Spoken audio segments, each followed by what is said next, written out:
Hi guys, Louis in the UK, just doing my flexing. I'm 56 years old. I've just been doing some weightlifting. I've always got loads of energy. It's about 11 o'clock in the UK. I've just done a live stream for you guys.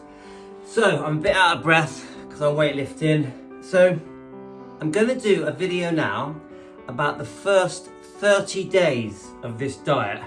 So think about it. I'm really unwell, got a big belly, my face is all fat, I feel old, I feel like I'm gonna have a heart attack. My twin brother is telling me you need to sort things out, you're looking really unwell. I'm down on life, I feel like I'm on the slippery slope. So I get a wake-up call with the pre-diabetes diagnosis. I've got very, very bad ulcerative colitis where I'm going to the toilet 8 to 10 times a day. And I feel weak. When I run, it was a real effort. Felt like I was straining. I'm having very bad dizzy spells, and I'm having 2 or 3 dizzy spells a week where I think I'm gonna faint, yeah? And I had other things as well, but the bottom line is, I had got to a point in my life where I thought, well, I'm sort of approaching the end of my life, yeah? And I think this had knock-on effects with my wife, my kids, and my personal happiness was being affected. I don't think I was depressed, but I do think I was in a bad place. So I've made the decision, I've been on YouTube, I've watched loads of different carnivore people.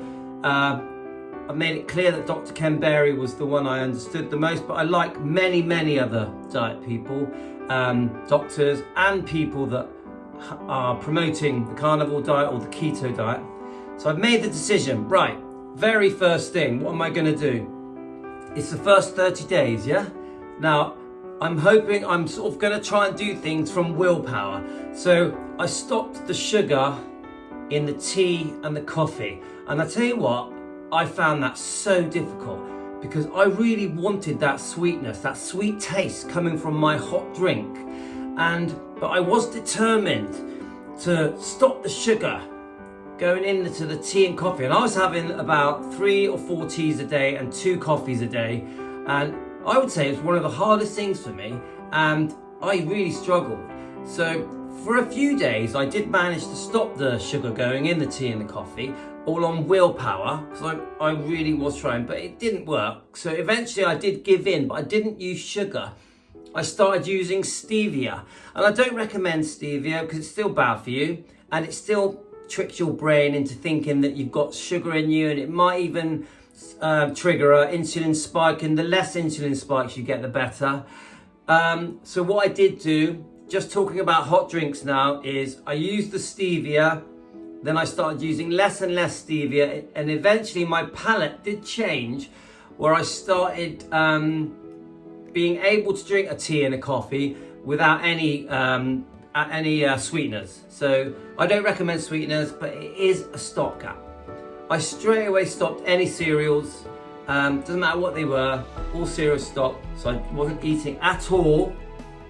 I straight away stopped my lunch meal. Now this was the hard bit, trying to not eat until 5:30, 6 p.m. and it was on willpower at first. So what I did start doing is when I did have a meal, so around 5:30 then, I've changed it now to more like 6, I ate a lot. So I literally had eggs, bacon, steak, pork chops, prawns. I was filling myself right up, and I was still craving the sweet things a lot in the whole of the 30 days, I would say. But I did find that gradually my hunger, is it what they call it, satiety, is that what they would? I felt fuller for much longer. So whereas before, when I was eating sugar and carbs and pasta and rice and bread, and obviously sweets, chocolates and fizzy drinks, I was just constantly hungry. I was always hungry. I never was not hungry at any time of the day. I was always hungry, because when you're eating the wrong foods, you are always hungry. That's the truth of it. And that's most of you out there around the world, yeah? So these large meals, which anyone else would look at and go, oh my God, look at the amount you've eaten. You would think it would have made me put on weight, but I didn't put on weight, and I was weighing myself.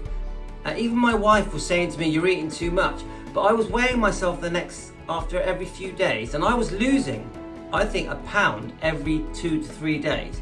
So I knew something was working. I knew that the fatty meat and the eggs and the fish and the stopping of all the bad foods was having a good effect. So I just still needed to use some willpower, because I was craving sweetness.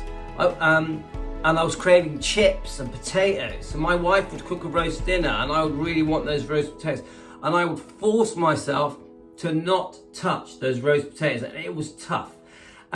So to try and get my mind off food and sweet products and carbs and potatoes and fast food takeaways, when I was hungry, I would go for a very long walk. I'd walk for like an hour and a half. There's no food. The other thing I started doing was getting rid of all the foods that I knew were tempting me that were around the house. Yeah, so biscuits, chocolates, sweets. There was certain, very, very sweet fruits. No, I was just trying to reduce what was around the house that I could binge on or munch on when I was craving. That really did help me, and I'm telling you now, guys, throw away all the food that you know is bad for you, because it will help you on this diet. At 1 a.m. in the morning, when you get out of bed looking for food and there's nothing to eat, nothing to find, that will really help you. And you do need the support of family and friends as well that are living with you, because if they're waving food in your face, it's difficult, yeah? So there was a few times I gave in and I had some fruit. I found that a bit of fruit, even though I was trying to completely stop the fruit, would help me. So say if I hit 5 o'clock and I was craving something, maybe I would have an apple or a plum or a pear, and I thought, oh, actually, I did start putting butter in my coffee, and that did help.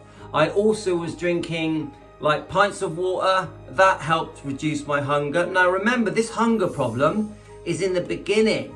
It does fade away. If you stick to the carnivore diet, so remember, we've spoken about being fat adapted.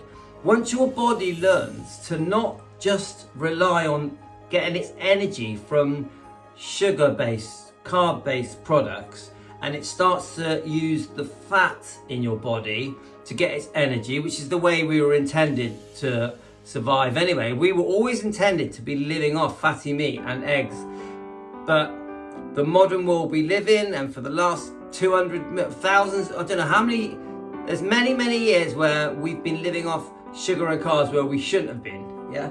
So once the body started to adapt to fat, and then there's a bit of ketosis as well, obviously, because if you're fasting for 16 to 18 hours, which I highly recommend, which also if you're overweight does really help.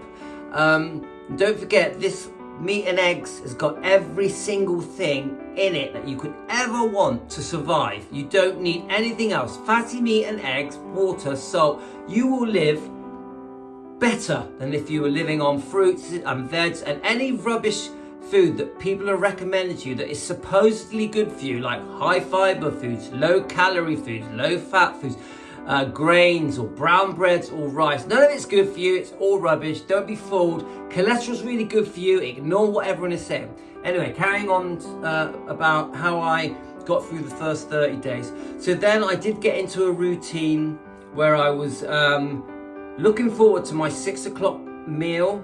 The hunger had reduced, so then I was making sure I was filling myself up to the point where I felt fully satisfied, and your body will give you a signal that it's had enough, because what happens is once you've had enough meat and eggs and fatty meat, your body does sort of say, oh, I don't like how that tastes, and you almost feel like you're never going to eat meat again. But you watch, you wake up the next day, come lunchtime, your body's craving that meat, that fatty meat, the eggs, the fish, and you do want the salt because it does stop cramps.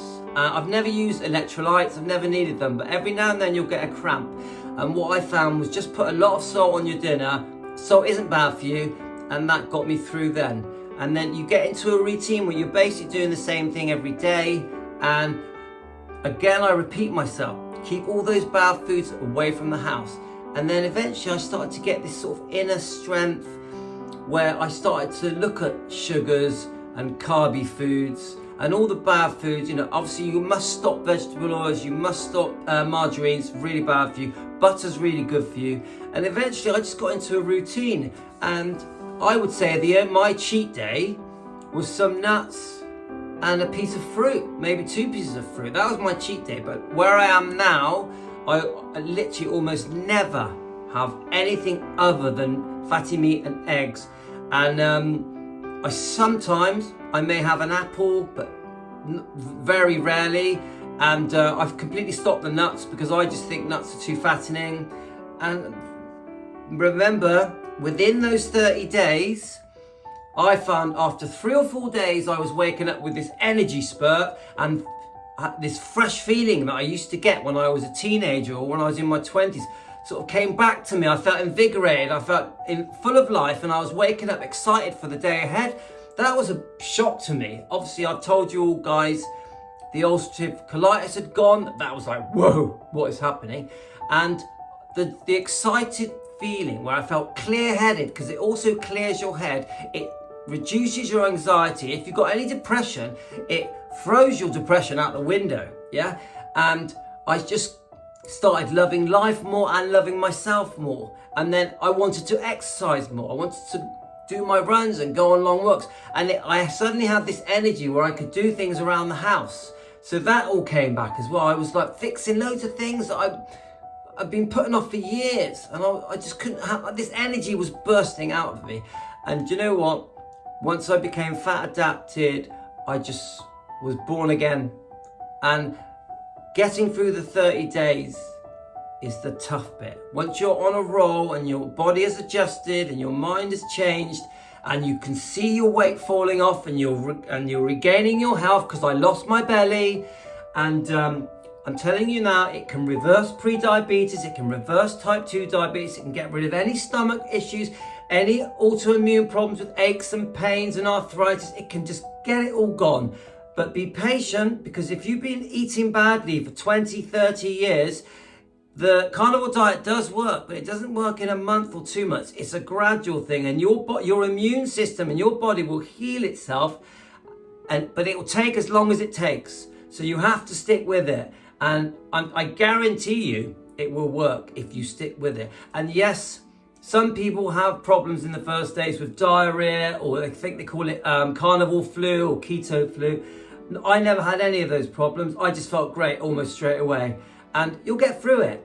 You'll get through it. And then before you know it, you'll be me making a video telling the world how successful the carnivore diet has been for your life. That's it, my 30-day experience. Thanks everyone. All the best from Louis in the UK. Stick with it. Never give up. You're gonna have a few hurdles. You're gonna have your bad days, but that's okay. We're human. All the best.